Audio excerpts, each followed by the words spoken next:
Welcome back. Now that we've got some of the basics of simple interest figured out, we're going to move on to our next topic, and it's a little bit more of an involved topic. So if you're feeling a little bit rusty at all with maturity value or present value or anything like that, you may want to go back and just spend a little more time there before starting this material. This material, though, is really the foundation for the rest of our course. So by the end of this, you'll have a really good sense of the time value of money and how to do what we call equivalence. We often hear the term time value of money, but we don't always stop to think about what that means. But basically, what we're saying is money that we receive at different points in time may have different value to us. For example, $100 today is not the same as $100 in 1 year. If you're not quite sure about that, just think about it for a minute. If I borrowed $100 from you today and offered to give it back to you next year without any interest or anything else, you might feel a little bit like you lost some value, wouldn't you? You'd kind of expect at least to get some interest to cover inflation, or maybe the amount of interest you could have made otherwise on the money. And so $100 today is not really the same value as $100 in 1 year's time. I know it's the same number, it's an equal number, but it's not equivalent. It's not the same value as money we get at a later point. To find out what that sort of equivalent value would be for us, we're going to have to add interest at some sort of appropriate rate. Maybe, like I said, inflation, or maybe it's what you could otherwise earn on your money, that sort of thing. But that's going to give you what we call the equivalent value at that point in time. That's a really key notion in finance. And it really, without that notion, there isn't any finance, is there? Because there'd be no interest on anything. Finance would simply be adding numbers up. It'd be dead simple. So that idea that people want to earn interest or feel like they should pay interest to be fair is really the underpinnings of finance. All right, let's have a look here. We can use what we've already learned about future value and present value and those formulas we picked up along the way to help us find equivalent values at either later or earlier dates. And we'll pick the appropriate formula. So, for example, if I have an amount of money in the future and I want to find the equivalent value at an earlier date, well, that's going backwards in time, isn't it? And you can almost think to yourself, it's kind of like this was S, and what we're looking for is P. So I'm going to use the formula for P.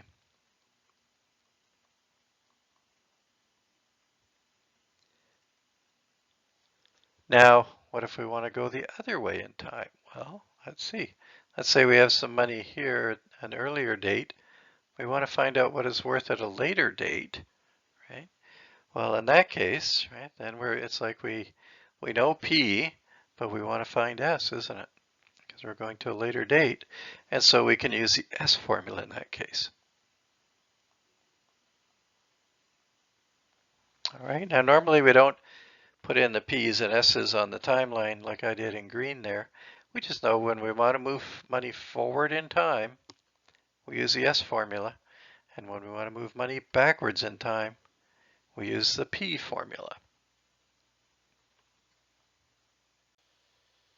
Let's try it out. Let's just get going with some basic ones here before we go too far.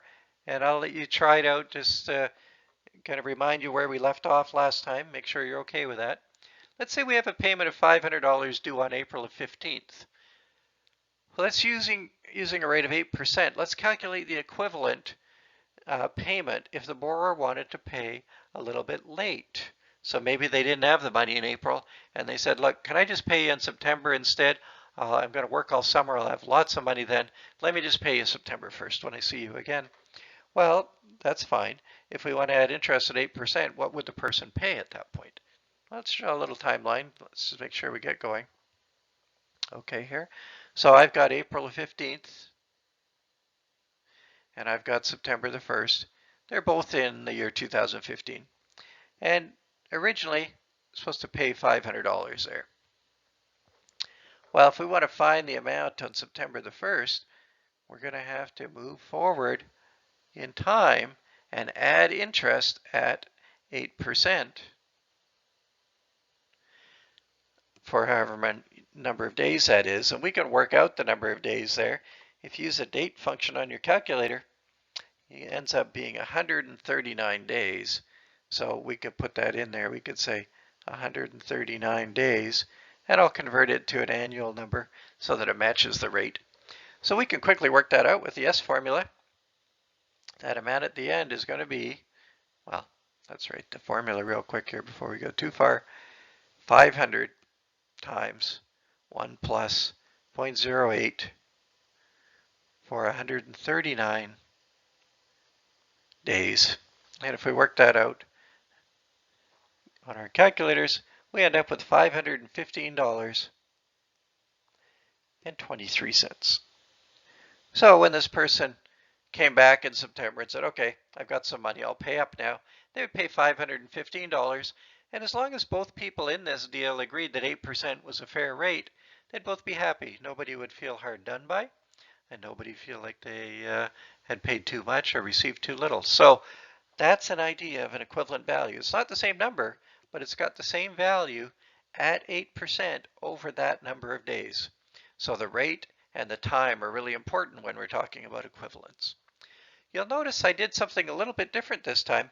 I didn't write down all the numbers, P equals 500, R equals 0.08, T equals 139, S equals question mark, because really on the timeline I'd already done that, hadn't I?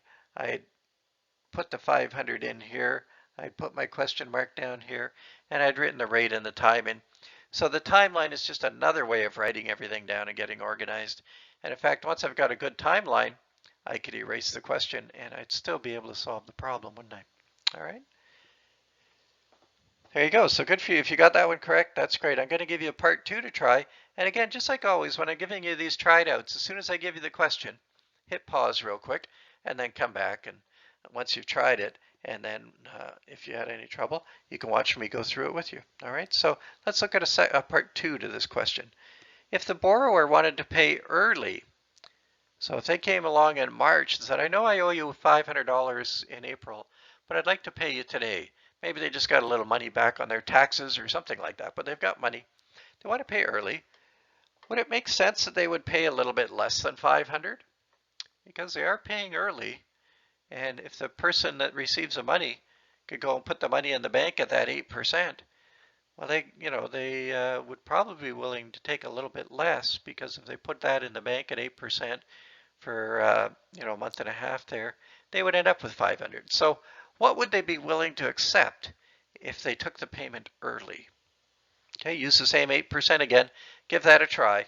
Hit pause right now, and then come back when you're done. I'll go through it with you as well. Okay, let's have a look. So in this case, let's draw a timeline again. I'm going to put April 1st down here, though, or April 15th, I mean, down at the end. And that's where the 500 is, same as we had earlier. I want to find the amount we would pay earlier on March the 1st. All right. Now, whenever you do a timeline, the earlier number is the P, the later number is the S. So we can see we've been given S, we want to find P. That's going to be great when we try to come up with a formula in a minute. We know exactly which one to use. Let's put the arrow on here as well. We're going to bring that $500 backwards, again at 8%. The time this time, if we plug it into our calculators and work out the number of days, is 45 days. All right. So here's the P formula.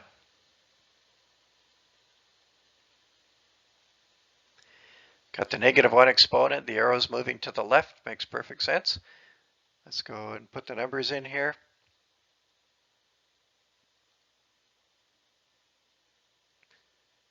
%8 for the rate, 45 days. Convert that to years because the rate's annual as well. All to the power of -1. If you get that to work through your calculator correctly, I'm hoping you came up with $495.12. So that says, look, if the person came along a little early, they could give you $495 if you're the person who's supposed to get paid. you'd take that maybe and put it in the bank at 8%. Well, by the time you got to April, you'd be back to 500 you were expecting. So you'd be happy, everything would be fine, no one would feel hard done by. So that's an equivalent value at an earlier point of time. All right. Let me ask you one more question then. This is just a conceptual question, but let me draw both timelines together. I'll put the April 15th in the middle this time. There's the $500. We said in sort of part A up top that on September 1st, $515.23 would be equivalent. When I did the second part here, just a second ago, for March 1st, we said that $495.12 would be equivalent. You may already be thinking about this, but my question is, I know that when I took 500 forward, it became 515. I know that when I took it backwards, it became 495. What if I instead took this 495 here and brought it forward all the way to September? So that would be 45 plus 139, or 184 days. If we brought 495 forward at 184 days, would we get 515? That's a good question, isn't it? And conceptually, the answer is yes. You know, if 495 is the same as 500 and 500 is the same as 515, then the 495 should become the 515. Conceptually, very true, right? If you thought that, good for you. What we'd actually find if we put it through the formulas, oddly enough, is that we'd be out by just a few cents. That's because we're working with simple interest, and if we do it in two steps like this, it's like we're compounding, whereas if we do it in one step, we're not. So don't be troubled if you're out by a few cents if you tried it out, because conceptually it really is true, and you'll find when you get to compound interest, works every time. And essentially it's the same right now as well. So that's an important notion. Equivalent values, you know, can be sort of calculated in different ways, and that's really key. The only thing, because of that sort of compounding effect, we want to be careful of then is that we're really clear in our questions. Where's our focal date? Where's our starting point? And that sort of thing. But we'll make sure that's okay. All right, so that's it for that one. That's sort of the foundations to remind you of what you learned last time, really, but also introduce that idea of equivalent values for people. Let's take it a step further and look at what we call a payment stream. A payment stream is really just a group of payments over time. And to get the combined value of that stream, we can't just add them up. And that's really what we've just learned. You know, if I owe you $100 this month and $100 next month, I can't just say that's a total of 200, because what date would I be talking about? If I was going to pay you in the future, I'd have to add interest to those amounts, and it'd be different for each one. If I was going to pay you early, I'd deduct interest or find an earlier value. So really, I can't just add them up and say 200 because of that whole time value notion. And so that's a key point. So we know now we have to take the time value of money into account. That's where we need those good timelines. And that's the big piece that we're learning right now, is to build a proper timeline. That's going to help you all the way through the rest of the course. So this is a week where you really want to slow down, spend your time working with timelines, and get really good at them. Here's a sort of a tip that you keep in mind. If you find the process of putting a timeline together is just one extra chore that's more work that you're kind of frustrated with, then we're not doing it in the right way, are we? You want the process of putting a timeline together to help clarify and make everything easier for you. So if you need any help with your timelines, make sure you go back, have a look at some of the extra videos I put together for you. But if they don't help, come and see me, right? Get a hold of me right away so that I can help you get unstuck and make these timelines valuable for you. All right, so let's have a look at some of these steps that we want to take each and every time. Want to draw a timeline. And typically when we're dealing with these types of problems, we're going to have maybe some money that we borrowed, and we're going to have some payments we're making to pay it back.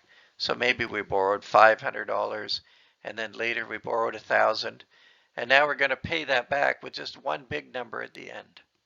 Well, we could put our focus down at the end here. add interest to both amounts, and then add them up. So we can only add after we've done the interest calculations. So if we draw a timeline, put everything top and bottom, that helps sort of separate the two things out and keep us from getting mixed up as to which is a payment, which is a debt. Let's identify our focal dates. So like I said, we're going to maybe think about things at the end because that might be sort of intuitive or easy. Move all the money to the focal date. That's really the adding interest part. That's where we're using our formulas. Set up that equation where we say, well, look, the payments should take care of my debt after we've taken time into account. Then go ahead and solve for the missing value or the missing values. All right. So those are the handy dandy steps to getting it right every time. Slow down and take your time with this for now. It's going to make your life a lot easier through the rest of the course. All right, let's have a look at an example now where we can put some of this together. We've got a debt that can be repaid by payments of $872 in 1 year and another $1,180 in 2 years. What if we wanted to pay it off early? What single payment today would fully repay that debt? Now, because we're paying early, we should pay a little bit less than those two amounts added up, shouldn't we? And we're going to allow for interest at 9% as we work through this one. I'm going to start with a timeline.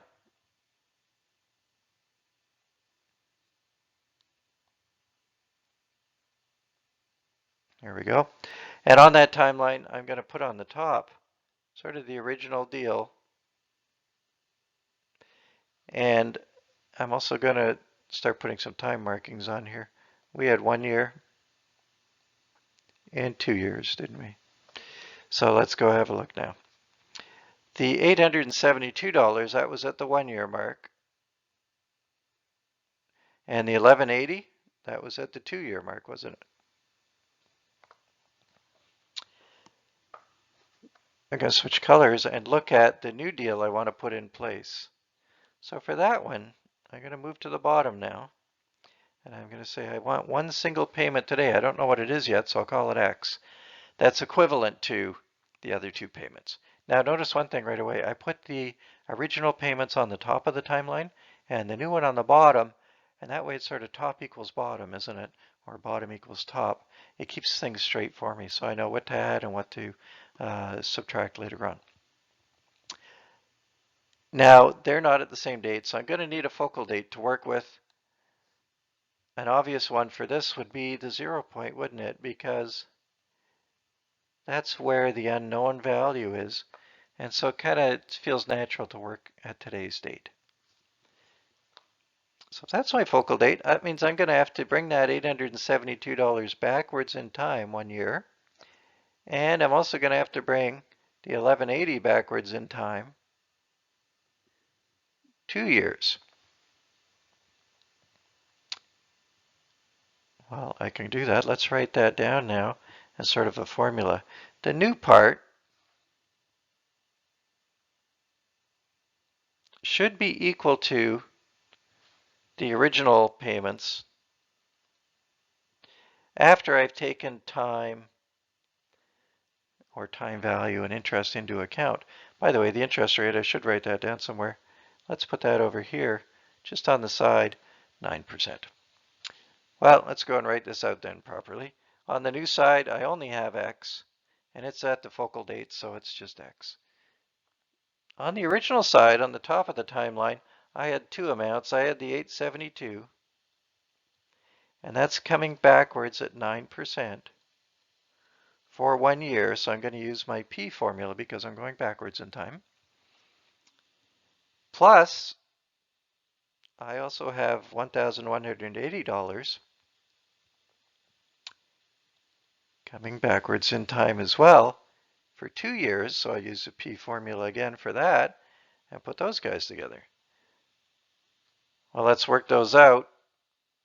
The 872 brought backwards in time just turns into $800.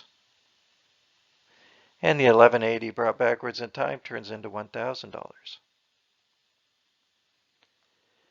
And so that means in grand total, X is going to equal $1,800 exactly. And that's our answer. If I were to pay $1,800 today, presumably, as long as 9% was a rate that we could agree upon, the other person that I owed the money to would be just as happy as if they had waited around to collect $872 and then another $1,180 in 1 and 2 years. Let's give you one here to try out. Let's say that I borrowed $500 on January 1st at 6%. I paid $200 on February 1st, another $200 in March. How much will my final payment on April 1st be? That's it. That's the question. What I'm going to do is make two suggestions for you, though. Let's assume that this is not a leap year. So it's not a leap year. So we don't have to worry about adding in February 29th. And let's also use April 1st as our focal date. All right, that way we'll stay consistent. So I'll give you a minute to try this one out. Now, I gave you dates, so even though it's, you say, oh, January 1st, February 1st, March 1st, why don't I just say 1 month, 2 months, 3 months? We know those months are different sizes, aren't they? February's not as big as March. So go ahead and actually calculate the number of days and use days when you do this one as well. All right, so hit pause right now, give it a try, focus on drawing the timeline, that's the key, and then when you're ready, hit play again and I'll go through it with you. All right, we're back. Let's draw a little timeline here. I'm going to put the debts or the money that I borrowed on the top and the payment that I want to make on the bottom. All right. I've got a rate of 6%. I'll just tuck that over here on the left so I don't forget it. Here we are on January the 1st. And what happened there? I borrowed $500. That was all that I borrowed, wasn't it? I didn't borrow any more amounts. So really, I'm kind of done with the top right now. Time to move down to the payment side of things. And I've actually got multiple payments, don't I? I'm going to make a payment on February the 1st. I'll call that X. Oh, no, I won't call it X. I'm sorry. That one's $200. That's given to us. The next one is on March the 1st. Another 200. And then finally on April 1st, that's where the X goes. That's the unknown amount. That's the final payment. What is it going to be? Right? That's our question there. Well, there's the timeline. Everything's written on it. Can I pick a focal date now? And we just said up top earlier to use April the 1st. So let's do that as our focal date. Let's move everything to the focal date now. So if I go to the top of the timeline with my debts, I've got to move that $500 all the way from January up to April. That's 90 days. I'm done on the top, aren't I? That's it. Let's move to the bottom. This first $200 has to come down, and it has to move 59 days. The next 200 also has to move, and that one has to move for 31 days. And X would normally have to move as well, but since it's at the focal date, done, right? Don't have to move it anywhere to get to the focal date. So that's good. Let's see if we can set up our equation of equivalence now. I want my payments to equal my debt, or my debt to equal my payments. You can state it either way, it doesn't really matter. Let's do payments equal the original debt. All right. And that's after I take time into consideration or add interest. Those two amounts should equal out or have the same value. Well, what's on the payment side? I made a payment of 200, and there's an arrow with that, so that arrow becomes the equation, doesn't it? It's moving 59 days. It's moving to the left. Remember, when things go to the left, it's the S formula, isn't it? So I just use the S formula. had a second payment of $200, the one on March 1st. That has to be adjusted for interest as well. It's going to earn interest for 365, or 31 days, I mean, over 365. And then I had my third and final payment, which is unknown at this point, called X. That should equal or be enough to take care of the $500 loan with interest applied to it as well.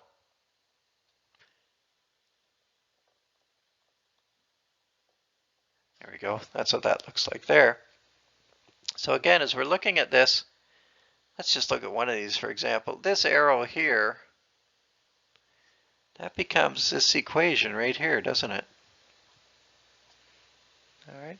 This smaller arrow here, that became that part of the equation. You kind of see the pattern or how this works? And if we look right here at the very top, this bigger arrow, that became this piece of the equation. So every single thing from the timeline translates into something when I start to write my equation out. Let's start to work some of these numbers out, put some values in here. I got $201.94 for this one, plus $201.02, plus X equals 507.40. Boy, we've done the hard work now, I think. Now it's just a matter of rearranging and getting organized. How do I get X all by itself? Well, I could subtract those two numbers from the right-hand side. And if I do that, X is equal to $104.44. Give or take a penny maybe, but I'm hoping that's what you got. If you didn't, have a look at it and think about it. Did you pick a different focal date? Well, that'll put you out by a few cents with simple interest. Not true with compound, by the way. We'll see when we get there later. But with simple, it does throw us out by a little bit, which is an unusual thing about simple interest not to worry about. So if you were close and picked a different focal date, fine. If you worked in months instead of days, of course, you'd be close, but out by a few cents as well. So have a look at what you did. If you made some other mistake along the way or calculation error, try it again, right? Try it until you get it right, and make sure that you're feeling comfortable before we move on to our next one. All right, let's have a look at a good example here with multiple amounts on the timeline now. We've got Clarkson Developments. They were originally supposed to pay Majestic Flooring $2,000 60 days ago and another $1,800 30 days from now. It looks like they must have missed that first payment because Majestic has now agreed to a new deal where they'll take 3 equal payments, one right now today, one in 60 days, and one in 120 days. Can we calculate the size of those payments, assuming an interest rate of 10%? And then it says use today as a focal date. That's pretty important as well. We need to know what focal date we're working with to make sure we get consistent answers with simple interest. Let's draw a timeline to get started here. And on the top, I'm going to put the original deal, the original debt. And on the bottom, I'm going to put in those new payments that we're going to work out. You can call them whatever you like, but that sort of seemed to make sense to me. And as I read through the question, the first thing I see is $2,000 due 60 days ago. So I'll write 2,000 at the negative 60-day mark. And another $1,800 due in 30 days. So I'll go and put that on there as well. That's it for all the original debt. Now I can go ahead and put the new payments on. There's one due today. There's one due in 60 days. And finally, a third one due out there at 120 days. So now I've kind of got the dollar amounts on there, both the known ones and the unknown. I'll write over on the side here my interest rate, just so I've got it. And it's consistent for everything, so I can just write it down in one place. And I'll also go ahead and put in the focal date here, just to remind me so I don't get mixed up, because that's really key. We can only deal with one focal date at a time when we're working with simple interest questions. All right. What's the next step? Well, we know that in the end, our new payments should be equivalent to our debt after we've taken that time value of money into account and brought everything to the focal date. So let's go ahead and do that and put some arrows on here. The $2,000, we're going to have to add interest or move it forward for 60 days. The $1,800 is going to come back 30 days. That's it for my debt. On the payment side, the first X is already in the right place. That's where the focal date is. The second X has to come back 60 days, and the third X has to come back 120 days. Now my timeline is complete. Everything's on there. Let's go and see if I can write this down and translate each of those things from a kind of the picture to an equation. I got to start with the payment side because that's where my unknowns are. The first one was just X, and it doesn't have to have anything done to it because it's already at the focal date. The second payment of X does come back in time, and it comes back 60 days. So it's going to move 60 days, and it's moving backwards. If we get a highlighter for that, I can just kind of show you. This arrow corresponds, doesn't it, to this bit of the equation right here. Let's carry on and do the next X, the third one. That one's going to come back also at 10% for 120 days. There we go. And those are all three things on the bottom, aren't they? Those are all three of the payments I have on the bottom. Those are supposed to be equal to everything on the top. Well, we had 2,000, and it was moving forward for 60 days. So I'm going to use the S version of the formula there. And then we have the 1,800, and it's moving 30 days. Now, which way is it moving? It's moving backwards, isn't it? So that means I need the -1 exponent. That's it. I've got the whole kind of equation set up now. Now I just have to get my calculator and start doing a little bit of math. Well, I've got my 1x here, plus I have another. This works out to 0.983827x, and this one works out to 0.968170x. And then over on the right-hand side, this turned into 2,032.88 cents plus 1785.33. Let's stop for just a second here and think, does this make sense so far? Well, the first x term is still just 1x, but the second two both came back in time, so they should shrink to be a little bit less than 1x, and sure enough, 0.983827 and 0.968170. Those are both a little less than 1, so that seems okay. On the right-hand side, the 2,000 went forward in time, so it should have grown bigger, and it became 2,032, so that seems all right. And the 1,800 came back, so it should have shrunk a little, and it became 1,785, so again, that seems okay. So I think we're on the right track here. Let's keep going here and work out some of these things. Now, if I have 1x all by itself, plus 0.983827x, plus 0.968, etc., x, I can add up all those coefficients. It's like there's a 1 here, isn't there? 1 plus 0.9838, etc. Works out to be 2.951997 times x. On the right-hand side, I can add those numbers together as well, and I have $3,818.21. How do I solve for x now? Well, I can divide both sides by 2.951997, and then I'll be left with x over on the left, and my result on the right, I've run out a little bit of room here, but I think I can just fit it in over here.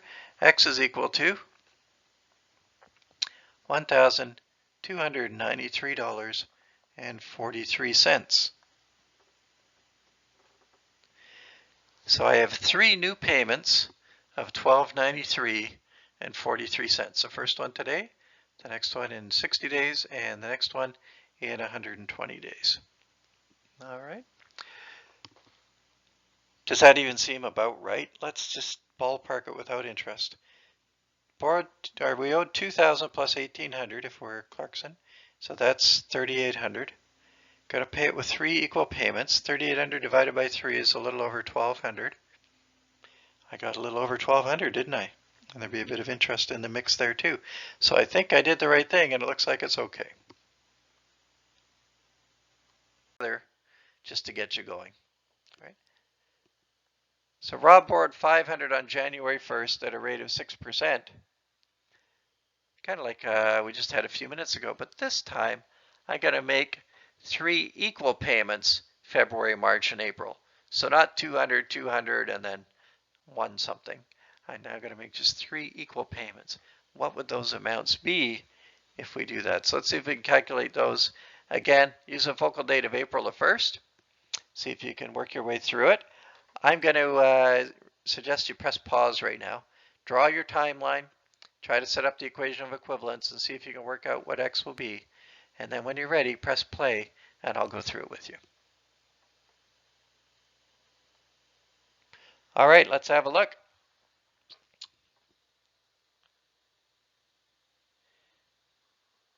January 1st down here, then February 1st, March the 1st, April the 1st. We have a bunch of stuff going on. We had the original loan or debt, $500, and then we made some payments, or we're going to make some payments, and they're equal. So I'll call them all X. All right, so that's the deal. Said to use a focal date of April the 1st. That's fine. And a rate of 6%.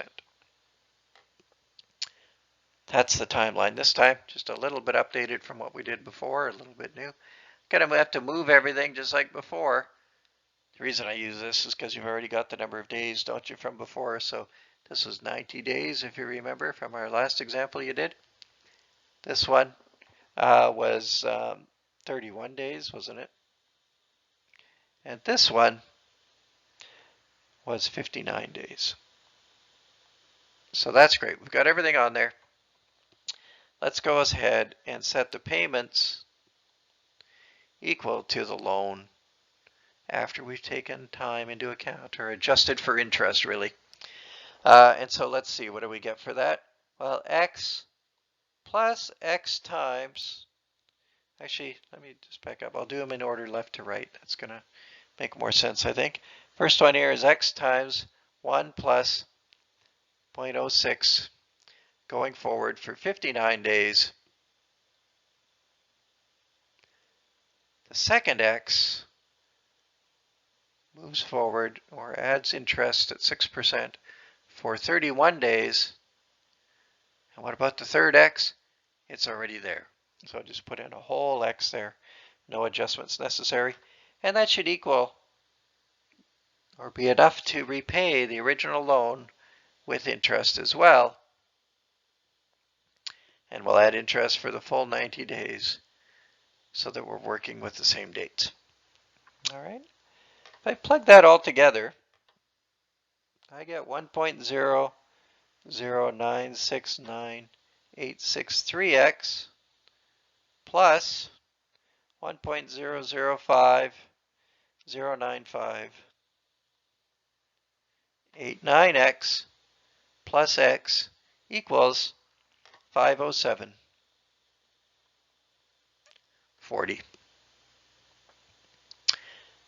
Again, can I add these coefficients up? Don't forget, it's like there's a 1 there, isn't there, in front of that x.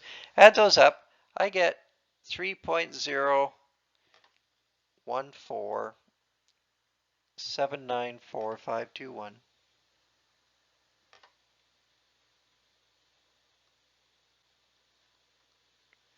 Equals 507.40. Next step, I'll write it over here. I got a little bit more room. Divide through by that 3.014 number, and you get x is equal to $168.30. All right, that's our final answer.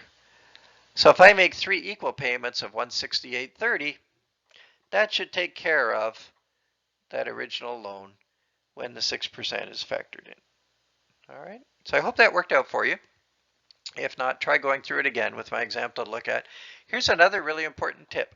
Keep all the decimals during your calculations. I mentioned that earlier in the course, but you can see now we're getting into these like 1.00969863863x, all those things. If you keep all those decimals, you're not going to get any rounding error. So if you're out by a few cents every time, that might be the cause of it. Make sure you keep all the decimals. The best way to keep your decimals, right, if you want to do a good job with that, is use those store and recall buttons on your calculator, because that'll store everything. Your calculator actually has even more decimals of accuracy built in its memory that you can't see on the display. So store and recall will give you all of those and give you the very best answer, and then round when you get to the end. All right.